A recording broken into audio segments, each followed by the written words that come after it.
autoridad y el poder de la expresión divina, directa.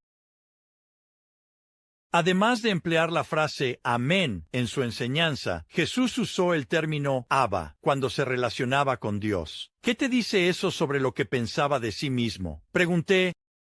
Abba connota intimidad, la relación entre un hijo y su padre, explicó Witherington.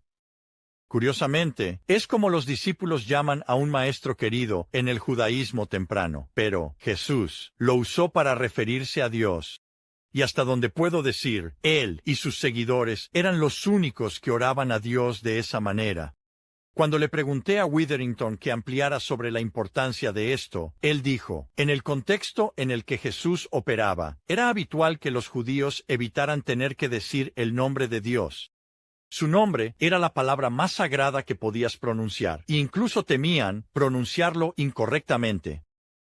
Si iban a dirigirse a Dios, podrían decir algo como, el santo, bendito, sea él.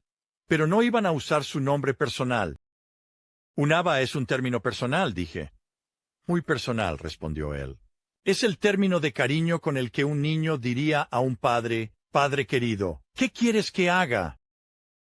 Sin embargo, noté una aparente inconsistencia. Espera un segundo, interrumpí. Orar, Abba, no debe implicar que Jesús se crea Dios, porque enseñó a sus discípulos a usar ese mismo término en sus propias oraciones, y ellos no son Dios. De hecho, respondió Witherington, la importancia de Abba es que Jesús es el iniciador de una relación íntima que antes no estaba disponible. La pregunta es, ¿qué tipo de persona puede cambiar los términos de la relación con Dios? ¿Qué tipo de persona puede iniciar una nueva relación de pacto con Dios? Su distinción tenía sentido para mí. Entonces, ¿qué tan significativa consideras que es la utilización de Abba por parte de Jesús? Pregunté. Bastante significativa, respondió. Implica que Jesús tenía un grado de intimidad con Dios que no se parece a nada en el judaísmo de su época. Y escucha, aquí está la clave. Jesús está diciendo que solo a través de tener una relación con Él es posible este tipo de lenguaje de oración, este tipo de relación de Abba con Dios. Eso dice mucho sobre cómo se consideraba a sí mismo. Witherington comenzó a añadir otra pista, repetida referencia de Jesús a sí mismo como el Hijo del Hombre. Pero le hice saber que un experto anterior, Craig Blomberg, ya había explicado que esta era una referencia al capítulo 7 de Daniel. Este término, coincidió Witherington, es extremadamente importante para revelar la comprensión mesiánica o trascendente Jesús tenía de sí mismo. En este punto, hice una pausa para reflexionar sobre lo que había dicho Witherington. Cuando junté las pistas de las relaciones, milagros y palabras de Jesús, su percepción de su identidad se volvió muy clara. Parecía haber poca duda, basándose en las primeras evidencias, de que Jesús se consideraba a sí mismo como más que un hacedor de grandes obras, más que un maestro, más que otro profeta en una línea de muchos. Había pruebas suficientes para concluir que se pensaba a sí mismo en términos únicos y supremos, pero ¿qué tan amplia era exactamente esta autocomprensión? En su escena de apertura, el Evangelio de Juan utiliza un lenguaje majestuoso y inequívoco para afirmar con valentía la deidad de Jesús. En el principio era el Verbo, y el Verbo estaba con Dios, y el Verbo era Dios. Él estaba con Dios en el principio. Por medio de Él, todas las cosas fueron hechas. Sin Él, nada de lo que ha sido hecho fue hecho. El Verbo se hizo carne y habitó entre nosotros. Hemos visto su gloria, la gloria del Hijo unigénito, que vino del Padre, lleno de gracia y verdad. Juan 1, versículos 1-3 y versículo 14.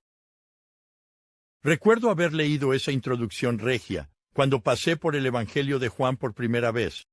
Recuerdo preguntarme. Me pregunto cómo respondería Jesús si leyera las palabras de Juan sobre él. Se echaría atrás y diría, «Wow, Juan me ha entendido todo mal. Me ha embellecido y mitificado hasta el punto en que ni siquiera me reconozco. O asentiría con aprobación y diría sí, soy todo eso y más. Más tarde, encontré las palabras del erudito Raymond Brown, quien había llegado a su propia conclusión. No tengo dificultad con la tesis de que si Jesús hubiera podido leer a Juan, habría encontrado ese evangelio una expresión adecuada de su identidad. Ahora, aquí estaba mi oportunidad de escuchar directamente a Witherington, quien ha pasado toda una vida analizando los detalles académicos sobre la autopercepción de Jesús, sobre si está de acuerdo con evaluación de Brown. No hubo duda ni ambigüedad. Sí, estoy de acuerdo, dijo. No tengo problema con eso. Cuando tratas con el Evangelio de Juan, estás tratando con una imagen de Jesús, algo interpretada. Pero también creo que fue una deducción lógica de lo que estaba implícito en el Jesús histórico. Añadiré esto. Incluso si eliminas el Evangelio de Juan, todavía no hay un Jesús no mesiánico que se pueda conjurar a partir del material en los otros 3 evangelios. Simplemente no está allí. Inmediatamente pensé en el famoso intercambio registrado en Mateo, en el que Jesús preguntó a sus discípulos en una reunión privada, ¿quién decís que soy yo? Pedro respondió con claridad, tú, eres el Mesías, el Hijo del Dios viviente.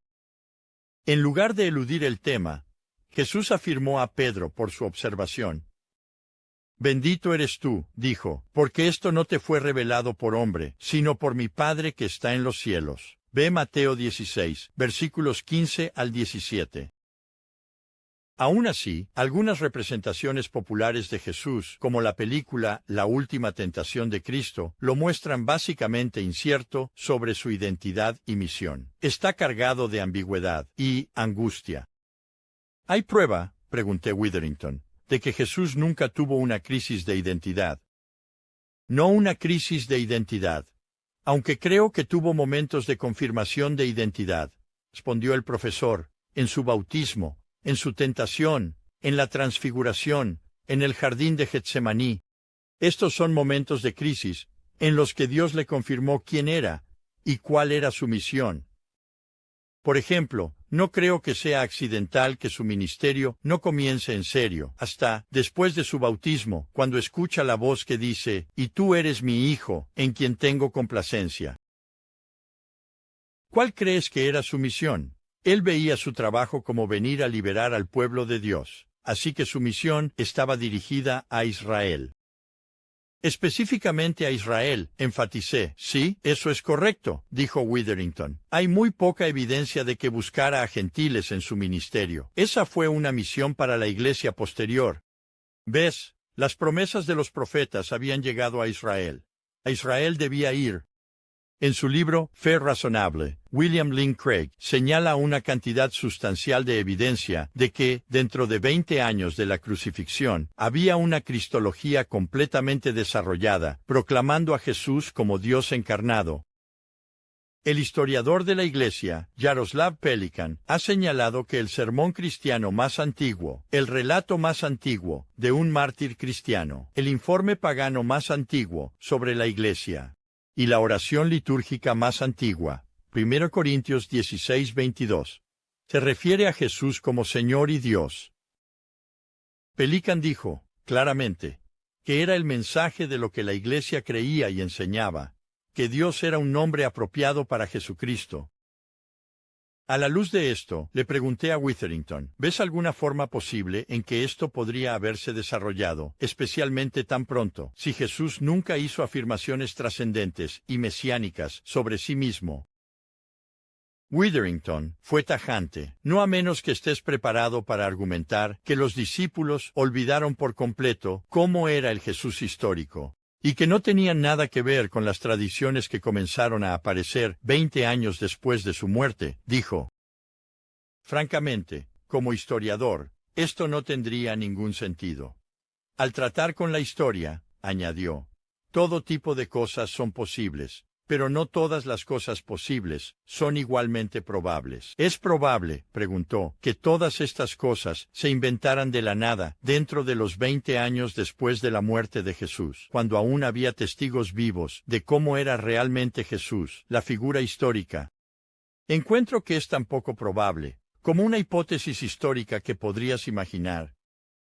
El verdadero problema es, ¿qué ocurrió después de la crucifixión de Jesús, que cambió la mente de los discípulos que habían negado, desobedecido y abandonado a Jesús?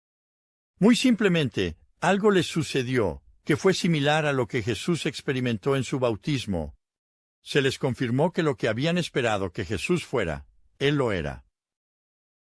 ¿Y qué era exactamente Él? Mientras terminaba mi tiempo con Witherington, quería que él lo resumiera para mí, teniendo en cuenta toda su investigación. ¿Cuál fue su conclusión personal sobre quién creía Jesús que era? Planteé la pregunta, me recosté y lo dejé explicarlo, lo cual hizo con elocuencia y convicción. Jesús pensaba que era la persona designada por Dios para llevar a cabo el acto culminante de salvación de Dios en la historia humana. Él creía que era el agente de Dios para llevar a cabo eso, que había sido autorizado por Dios, empoderado por Dios, hablaba por Dios y fue dirigido por Dios para realizar esta tarea. Así que lo que Jesús dijo, Dios lo dijo, que Jesús hizo, fue la obra de Dios. Bajo el concepto judío de agencia, el agente de un hombre es como él mismo. Recuerda cómo Jesús envió a sus apóstoles y dijo, lo que te hagan a ti, me lo han hecho a mí. Había una fuerte conexión entre un hombre y su agente, a quien envía en una misión. Bueno, Jesús creía que estaba en una misión divina, y la misión era redimir al pueblo de Dios. La implicación es que el pueblo de Dios estaba perdido, y que Dios tenía que hacer algo, como siempre lo ha hecho, para intervenir y ponerlos de nuevo en el camino correcto. Pero esta vez había una diferencia. Esta fue la última vez. Esta fue la última oportunidad. ¿Creía Jesús que era el Hijo de Dios, el ungido de Dios? La respuesta es sí. ¿Se veía a sí mismo como el Hijo del Hombre? La respuesta es sí. ¿Se veía a sí mismo como el Mesías final? Sí.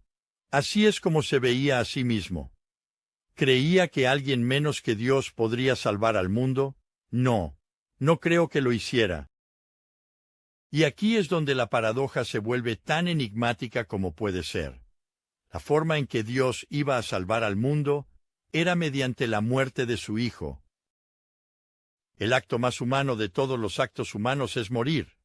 Ahora, Dios en su naturaleza divina no muere. ¿Cómo va a lograr esto Dios?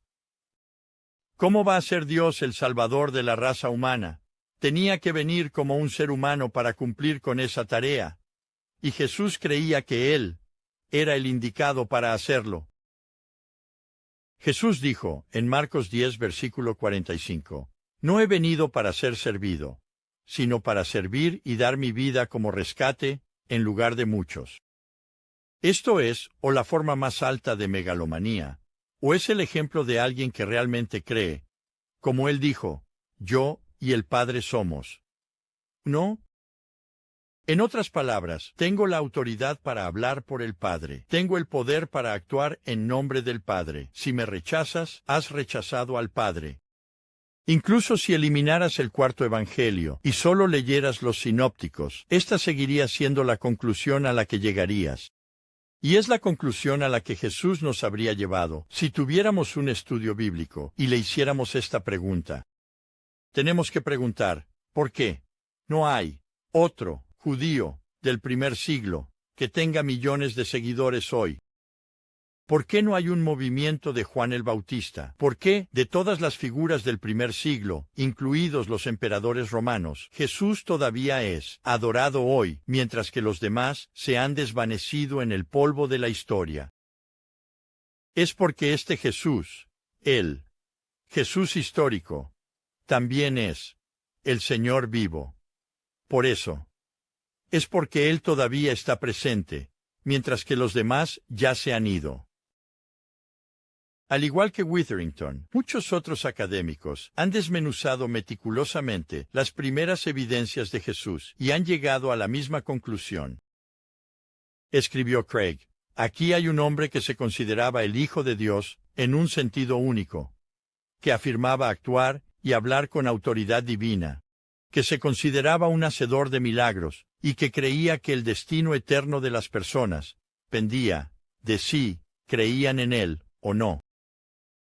Luego, añadió un comentario que es especialmente sorprendente: las pistas suficientes para una alta autocomprensión cristológica de Jesús están presentes incluso en el 20% atenuado de los dichos de Jesús reconocidos como auténticos por los miembros del Seminario de Jesús. La evidencia para concluir que Jesús pretendía ocupar el mismo lugar que Dios es absolutamente convincente, coincidió el teólogo Royce Gordon Grunler. Tan extraordinaria es la afirmación de Jesús, dijo Craig, que inevitablemente se debe plantear el tema de su cordura. Él señala que después de que James Dunn completara su propio estudio épico sobre este tema, Dunn se sintió obligado a comentar: una última pregunta no puede ser ignorada. ¿Estaba Jesús loco? En el aeropuerto de Lexington, esperando mi vuelo de regreso a Chicago, eché monedas en un teléfono público y llamé para pedir una cita para entrevistar a uno de los principales expertos del país en psicología. Era hora de averiguarlo.